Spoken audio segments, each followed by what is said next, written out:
I know, stupid person. I'm not. I'm not busy. I'm not doing nothing at all. I'm only standing in front of a tripod with my phone and a microphone attached to it, and I'm talking into it, and I have been for some time. So how the hell are you gonna come by me and say, "Excuse me, are you busy?"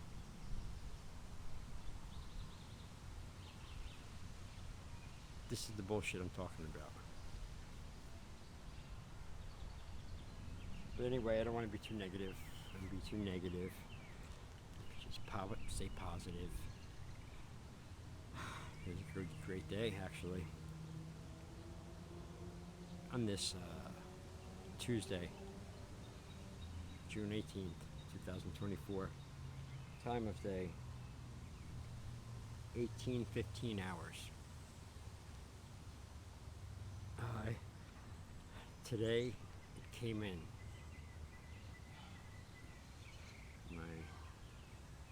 My scooter that I've been searching and researching for the past few months. The one I finally decided on, obsessively checked out. That's the one for me. Got it ordered and it came today. It's supposed to come yesterday and it didn't. FedEx said they came by at 2:45, but they didn't. So I was a little bit up in arms all night, a little bit, thinking, oh no, it's not going to come today or something. But anyway, it came. It's awesome. I'm going to do a video about it later and show it, but put it together, 1, 2, 3, easy, pretty easy, and boom, I started riding it already around the yard, zip, zip, zip, zip. You know, I've never ridden a scooter before. A bike, yeah. So if I figured I can handle the scooter, this thing's got some power too. But it wasn't even a half an hour after I first came out here with it and turned it on, that I had my first wipeout with no shirt and on the driveway with all gnarly rocks and little pieces of felt like glass, but not. Anyway, I was doing something. It's a all-terrain scooter, a 4x4 scooter as well, and so I was doing something, driving crazy, having fun, thinking I got this, no problem. I turned something, dipped, and before I knew it, I was going head first over the handlebars. And that slow motion thing kicked in that I'm so used to happening in my life in many situations. Everything slowed down. I saw the handlebars, and I saw me going over them. And I saw the pavement of the driveway, which I will show, coming up quickly at my face. And I'm driving, no helmet, no nothing, no shirt, just tanning oil on maybe. And it just was great. All the trading and stuff always works. I didn't think nothing, hands up like that. Caught myself in the driveway with my hands. That's why my hands are messed up. And the shoulder rolled kind of out of it. I was pissed for a second, but then I was like, I give this thing respect a little bit now. Because I'm rough on things, all things, living, unliving, mechanical, you name it. I'm just heavy-handed, rough on things. So few things are Jason proof. And even fewer things can throw me, literally, like this thing did. Or something like that. It's got to be a big machine or a vehicle or something. So it made me, all right, I got to respect this thing a little bit more. And, and I got to, unless I want to keep eating pavement and sidewalk, stuff like that, and no. But it's awesome. So I waited, all day again was centered around that. We finally came in around 2 o'clock. Oh, that was the other cool thing that happened. I was upstairs in my room about 1:45, 1,300 hours. And I was sitting there doing something, working on something for the t-shirts maybe, or the book, I don't remember. And then I just got this idea in my head, this thought like, oh, You should go downstairs and look and wait for fucking FedEx. You want that fucking scooter so damn bad, right? In my head. But, yeah, I hadn't been down there in about an hour and a half, so it's all right. Yeah, I'll go down there. It's time. I don't want to get frustrated waiting. I went over to window. I see FedEx truck parked across the street. There it was. It was there. Boom. That was cool. Now, something that's less cool. You hear them. You hear the termites, the gremlins, the freaks, the jerks, the fucking idiots next door to me. You hear that, So that's all day, every day, whenever they want to come out and just invade the noise space for everyone around here. And I have to be good. I have to take it. I can't do nothing.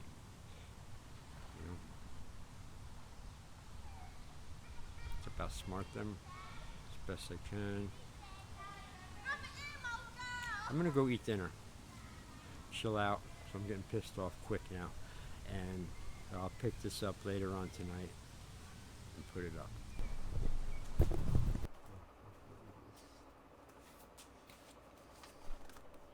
Hello, I'm back. Like I said, second segment of my journal entries for today. Time of day is 23:30 hours, and well, here I am. I was going to read this right here as a short just now, but I don't feel like I'll do that later.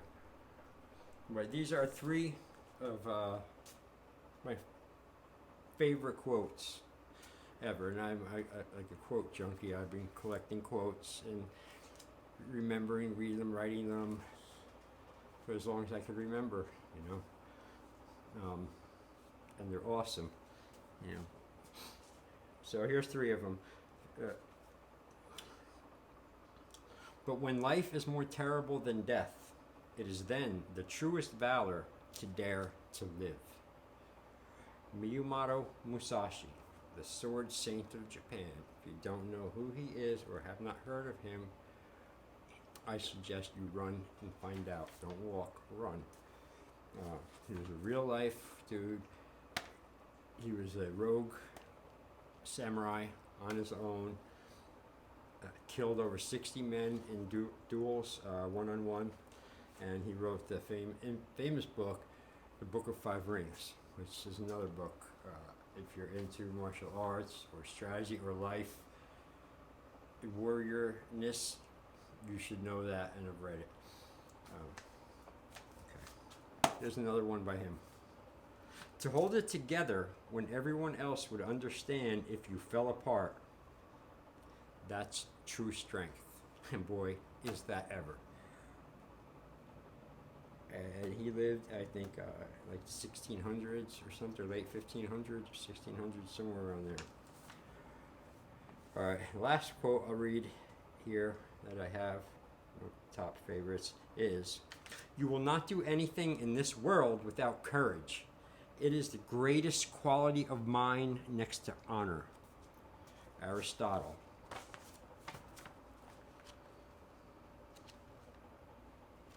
Okay, this is one of the original, not original, but one of the first books that I started, compiling different specific writing things and pieces I wrote over the years and went through them and put them together in like a book format, kind of like really just all of my favorite ones that I liked, and I put them together. And this is like one of the first handwritten ones like that I did with that, and it's just filled with a bunch. And this is not the book I'm working on right now, getting finished. That is my 95-96 journal. Most pivotal year of my life, forming, growing up. I was 24, 25, training martial arts like crazy since I was 20, and I was just about to go for my black belt that year, and I went in partners with my teacher on another school.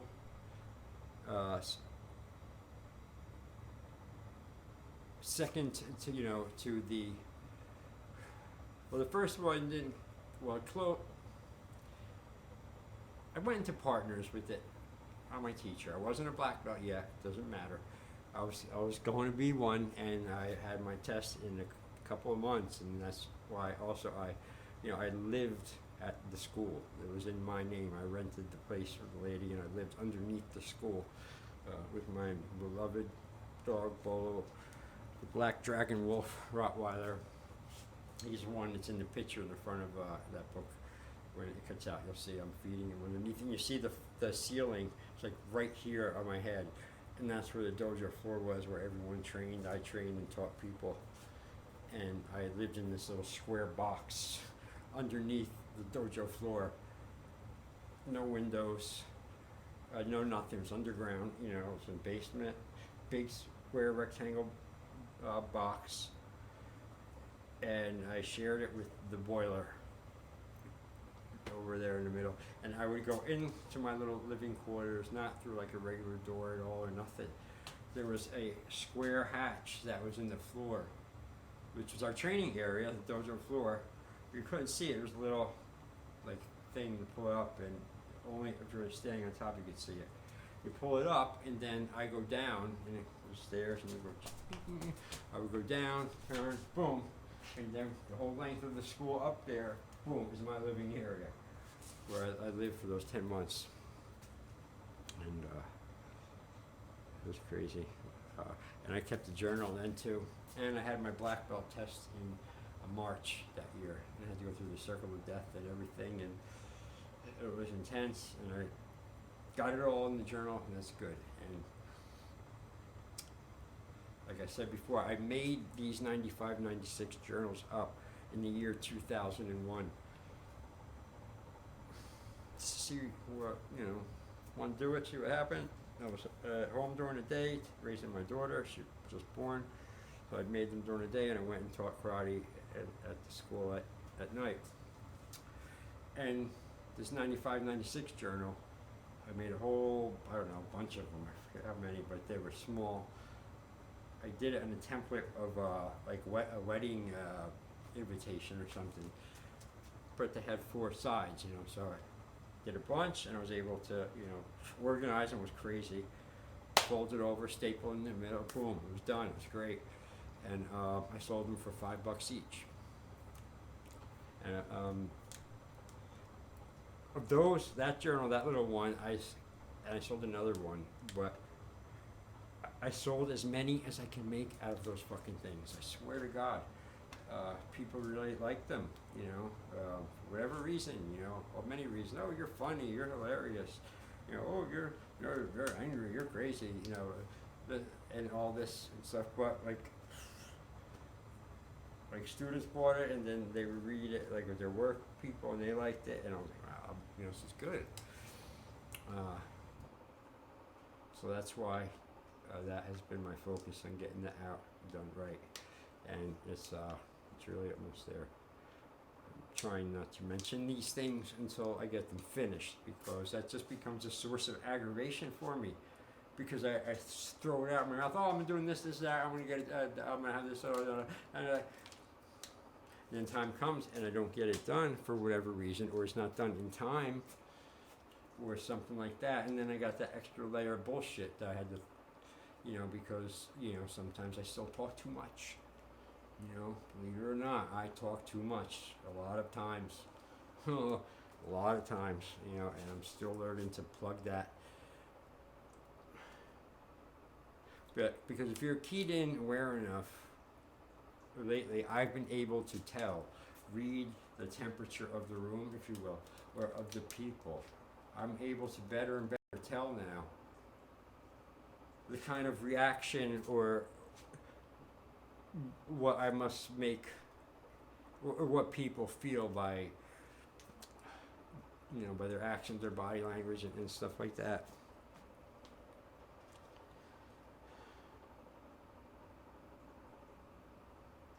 Oh, okay, so more, better, important, fun news, good news for a change for the kid, and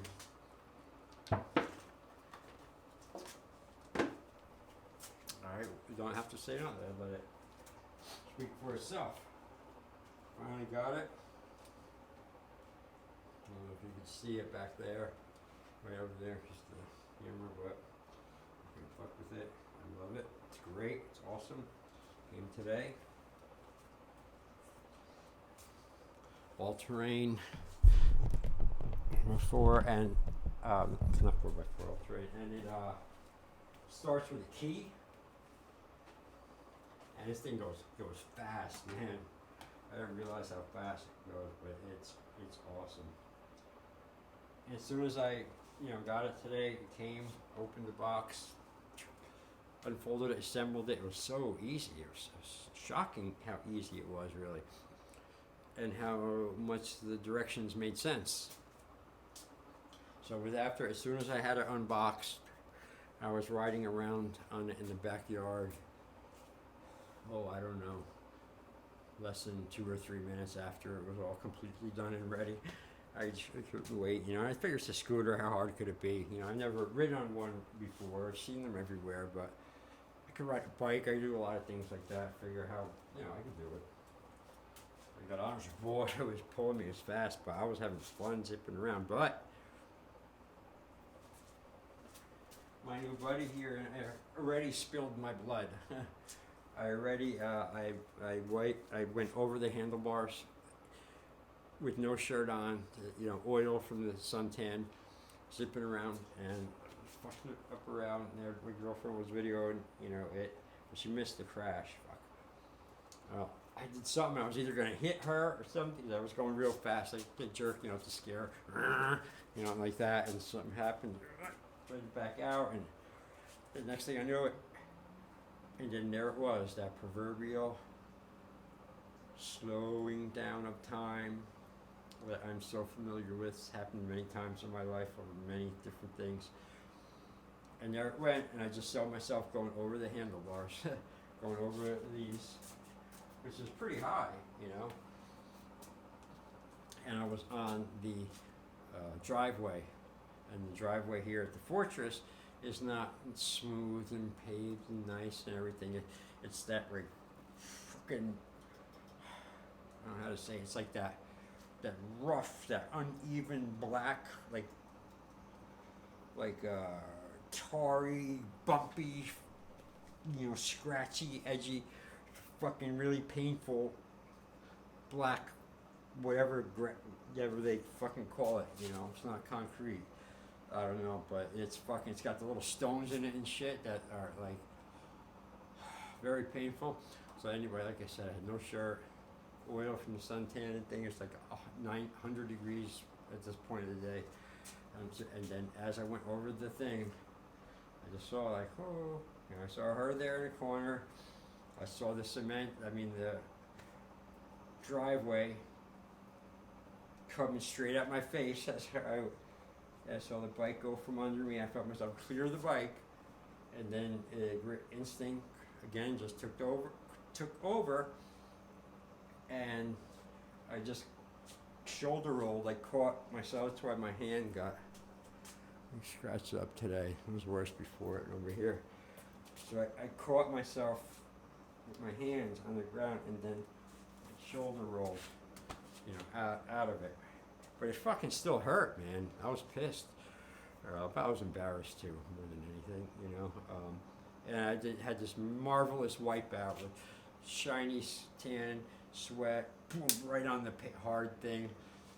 But, of course I popped right up like it was nothing even happened. Like, what? Oh, I fell? I didn't even know. I was just taking a nap.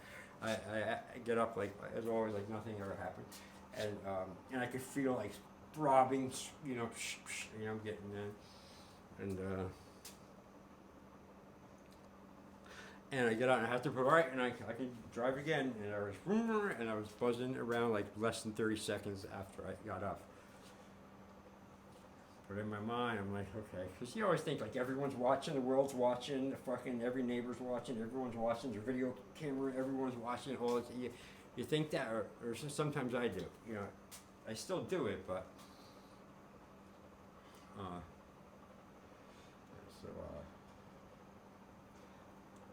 I drive around, the driveway and the front lawn for another like minute or so, and then I go to them.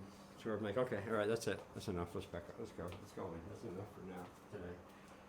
And I packed in like, the little wussy No, I didn't care for me because I mean that's tumbling, falling. Right, that's. I think it's good. I had that. It's good for that to happen to you every once in a while. You know, keep you alive, keep your limbs and everything. You know, like subjected to some like trauma, some force every now and then. So it gets stronger rather than withers away in safety and comfort and ease and uh,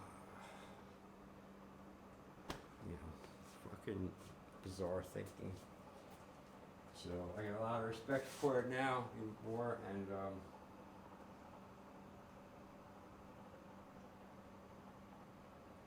I've got to you respect something. You gotta give it respect, and that would be for me to not to think that I can do it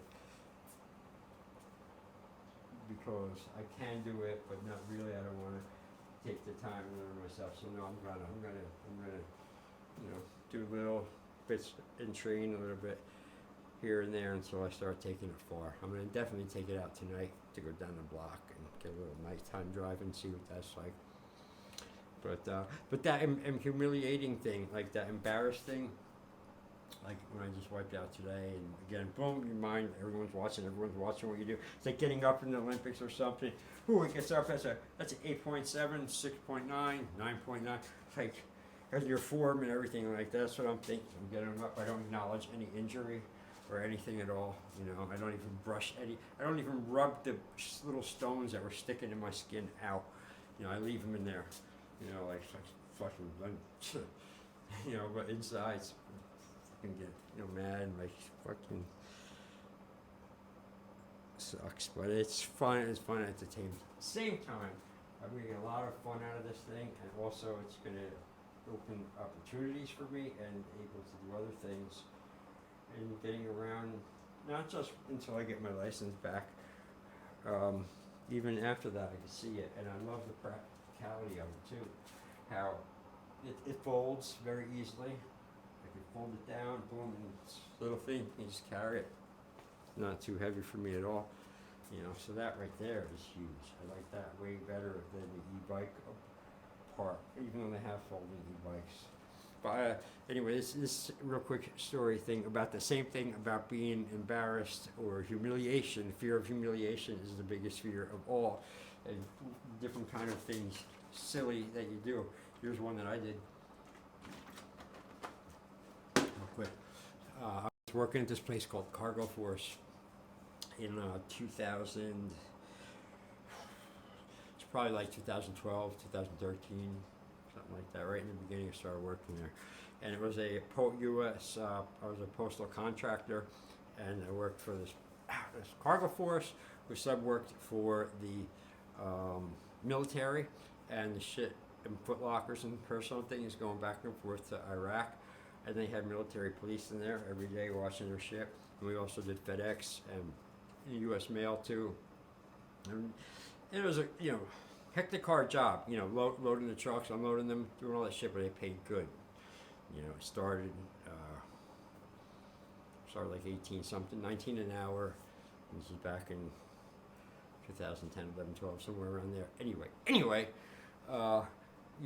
it's fucking really hard, heavy, fast job. That's why they started so high. But anyway, one day I was in the trucks with a couple guys. Each guy, they'd have like 3 to 5 guys a truck. And then they would have someone who unloads with the forklift or loads it as we go. And then you have the guys in the truck, like me, who are in there doing the grunt work, all this heavy shit, But it was camaraderie, it was cool, a lot of cool guys there.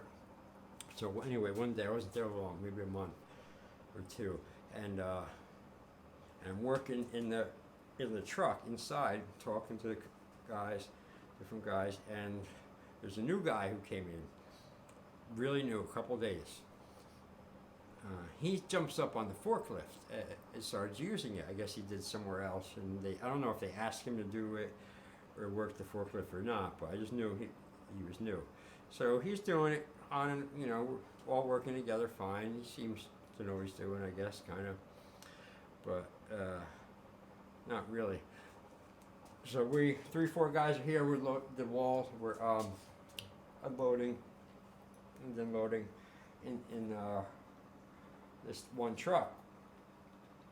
And the 3 other guys were in front of me. I was like here, the last guy until the end, and then that's where the forklift was coming in and out, and either taking or bringing stuff that we would bring to him, and then he'd lift it out or bring stuff in for doesn't matter. And so long story short is I'm there working in the place talking blah blah blah. All of a sudden, hey, yeah, I did that. Yeah. Wham! The metal fucking forks of the forklift hit me in the side of my head. Boom! Boom! Pinned me right to the side of the truck wall on the inside. Boom! And then began dragging me backwards. I swear to God. Fucking witness. Why would I make this up? It's crazy, I know. It sounds when I hear it. I didn't even try to fucking sue them or anything. But anyway. He turned, boom, pinned me. I guess he panicked. He didn't know what to do. He jerked, and he dragged me a couple feet. And then finally, he realized, he's pinning. He turned the wheel, and the giant fucking solid steel fork blades. Anyone knows a forklift, full-size forklift knows, how deadly those fucking things are. And you're supposed to leave them 2 inches off the floor when they're parked in an idle, not more than that. He used to keep them this high. No one ever really thought of it. We didn't know about the 2 inches thing, and that's why when he turned, he fucking nailed me, and then dragged me 3 to 5 feet. I'd go boom, and I dropped. Boom. And I felt the pain in my head here for being hit, and then over here for being hit into the side of the wall and dragged. It was like a plywood thing, and I fell to my knees, right? And first boom, I was like, when you get hit in the head with something hard, if it doesn't knock you out, it disorients you, and these were solid steel forklift bars, all right? And boom, I dropped. And quick anger, like who did this thing? I see, all right, it was Dave.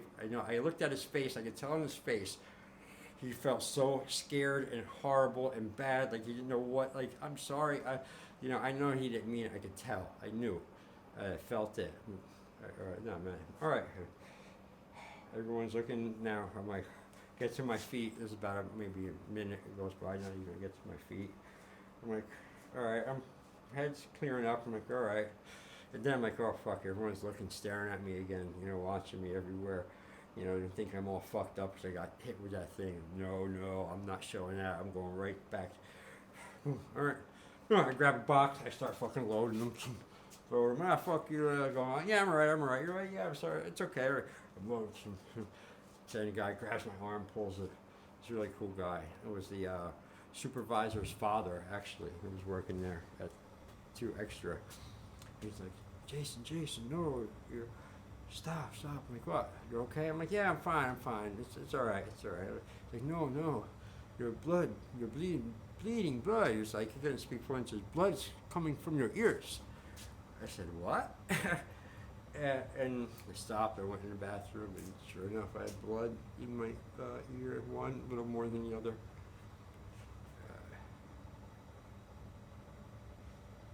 But can you believe that? All of that happened, and when it happened, and in the moment, I'm getting up and I'm going back to work within a minute because I don't want to be humiliated. I don't want to look weak,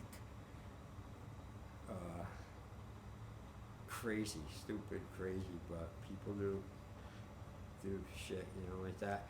And the thing that I don't like telling that story so much because I probably could have gotten some money out of that, I had headaches for a while because of it and shit like that, but I didn't want to bother to go here, go to doctors and stuff. I was fine. I'm like, all right, I'm not, now I regret it, but what are you going to do? With life, regret nothing. But maybe if it's a cool, fun story and something you could learn, you could tell a story or learn it, other people can get something in there and you can take something back from fucking regret for a change, huh? How's that sound? That sounds good. I like that.